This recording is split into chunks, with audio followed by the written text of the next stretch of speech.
impact the ecological system. So through this assessment, EIA, we are predicting what impact will be happen and how to mitigate the negative impacts. So it's a mandatory requirement, compliance requirement also for almost all the major infrastructure projects. Now the role of EIA in airport projects. So basically, as I told you, like key drivers, key pressure drivers like noise, air, and ecological impact. So even evaluate the noise, air, and ecological impact and influence of the project design and approvals. And needs to be scientific and inclusive. These are the basically role of EIA in airport projects. Now gaps.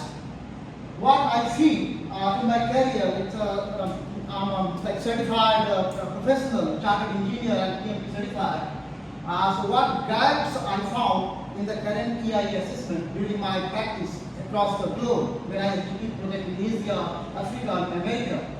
So often limited scope and details, and when the baseline ecological data, those data are insufficient, and weak integration of the biodiversity inputs. These are the gaps currently. That is my lesson learned. And now the common weakness in EIA, the lack of stakeholder involvement, inadequate post-approval monitoring. After once it's implemented, then after approval there is a lag in the monitoring, and the focus on the compliance over sustainability. So it's a compliance thing. It's a mandatory thing. So more focus in compliance rather than that sustainability. That is the weakness what I found. And the next one. Now the case study. So I'm just coming out with the case study of my project in Hanimalu International Airport. I'm a program manager of that airport that is located in a small island in Maldives.